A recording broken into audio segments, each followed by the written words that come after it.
सिंहदरबारमा राति 12 बजे अनौठा आवाजहरू आउँछन्। भनिन्छ यहाँ राति कोही रोएको हाँसेको आवाजहरू यहाँ काम गर्ने कर्मचारीले सुनेका छन्। यो दरबारभित्र 37वटा यस्ता गुप्त कोठाहरू छन् जसको नक्सा कतै भेटिएको छैन। भनिन्छ यी कोठाहरू राणाहरूले आपतकालीन अवस्थामा लुक्न वा गोप्य सरकारी दस्तावेज राख्न बनाएका थिए। नम्बर 15 2030 साल असार 25 गते मध्यरातमा सिंहदरबार दन्किरहेको बेला राजा वीरेन्द्र नारायण हिटीमा सुतिरहेका थिए। राजदरबारको यस्तो कडा र अचम्मको नियम थियो कि राजा सुतिसकेपछि उनलाई उठाउन मिल्दैन, उनको निन्द्रा बिउसाउन पाइँदैन थियो। त्यसैले सिंहदरबार खरानी भइसक्दा पनि राजालाई भोलिपल्ट बिहान मात्रै थाहा भयो। नम्बर 14 आगलागी नियन्त्रण बाहिर गएपछि अगाडिको मुख्य भाग वेस्टर्न विङलाई जोगाउन नेपाली सेनाले सिंहदरबारको मध्यभागमा सोझै बम पड्काएर आफ्नो देशको केन्द्रीय सचिवालयको एउटा ठूलो हिस्सा ध्वस्त पारिदियो। यही विस्फोटका कारण आज हामीले देख्ने अगाडिको मोहडा मात्रै जोगिएको छ। यदि त्यसो नगरिएको भए पुरै सिंहदरबार ध्वस्त हुनेवाला थियो। नम्बर 13 सिंहदरबारको जमिन मुनि 3वटा ठूला भूमिगत खुलिया सुरुङहरू बनाइएका थिए। केही ऐतिहासिक दाबी अनुसार यी सुरुङहरूले सिंहदरबारलाई सिधै नारायण हिटी दरबार र तत्कालीन सैन्य अखडासँग जोड्थे, ताकि दरबारभित्र विद्रोह हुँदा शासकहरू जमिन मुनिबाटै सुरक्षित रूपमा भाग्न सकुन्।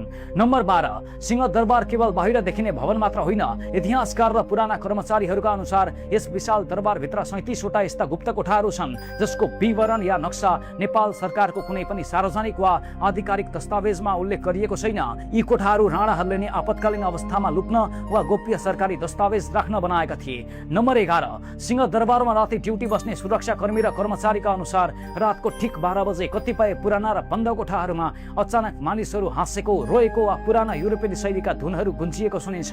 अचम्मको कुरा, ती कोठाहरू वर्षौंदेखि ताला लगाइएका र पूर्णतः खाली छन्।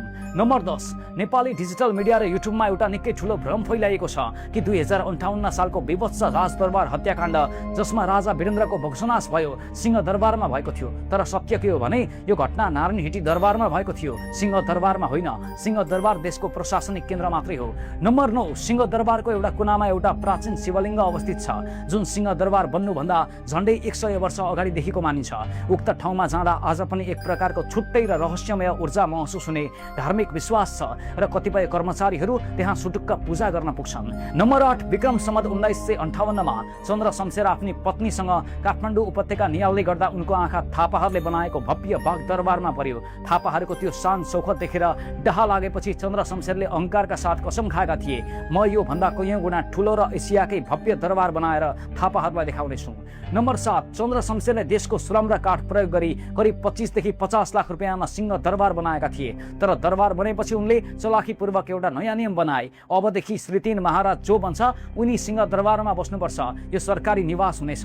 यो नियम लागू गरेर उनले आफ्नो निजी दरबार नेपाल सरकारलाई 2 करोड रुपियाँमा बेचेर राज्यको ढुकुटीबाट अकल्पनीय नाफा कमाएका थिए। नम्बर 6 जुन ठाउँमा आज सिंहदरबार उभिएको छ त्यहाँ पहिले एउटा विशाल पानी घट्टा थियो र मानिसहरू मकै गहुँ पिद्ने गर्थे। त्यो जमिन विभिन्न देवी देवता र मन्दिरको गुठीको नाममा थियो। चन्द्र शमशेरले सत्ताको आडमा प्रतिरोपनी मात्रै 90 रुपियाँका दरले 350 रोपनी गुठीको जमिन कब्जा शैलीमा खरिद गरेका थिए। नम्बर 5 सिंहदरबारलाई 2 करोडमा सरकारलाई बेचेर चन्द्र शमशेरले जुन नाफा कमाए त्यसैबाट उनले आफ्ना छोराहरूका लागि काठमाडौँ उपत्यकामा 9वटा अरू ठूला दरबारहरू बनाए। आज हामीले देख्ने बबर महल, केशर महल, लक्ष्मी निवास जस्ता दरबारहरू सिंहदरबारकै नाफाको जगमा बनेका छन्। नम्बर 4 सिंहदरबार निर्माणमा कुनै सशुल्क मजदुरहरू मात्रै खटाइएको थिएन। चन्द्र शमशेरले राज्यका सिपाही, प्रहरी, जेलका कैदी र गरिब सुकुम्बासीहरूलाई बिना ज्याला केवल कोर्राको डर देखाएर दिनरात काममा लगाएका थिए। यो भव्य दरबार हजारौं कमैया र दासहरूको आँसु र पसिनामाथि उभिएको छ।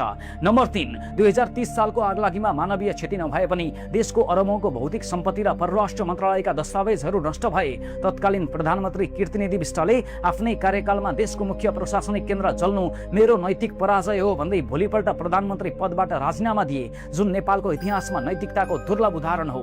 नम्बर 2 इतिहासले आफूलाई दोहोर्याउँछ भने चाहिँ 2030 सालको आगलागीको ठीक 52 वर्षपछि भदौ 24 गते देशमा चरिएको युवा पुस्ता जेन्जीको आन्दोलनका क्रममा सिंहदरबारभित्र फेरि आगो बल्यो। नम्बर 1 सिंहदरबारलाई बाहिरका आन्दोलनकारी वा भित्रको सर्ट सर्किटले भन्दा पनि त्यसको कुर्सीमा बस्ने शासकहरूको गलत नीति, भ्रष्टाचार र अहंकारले पटक पटक जलाएको छ।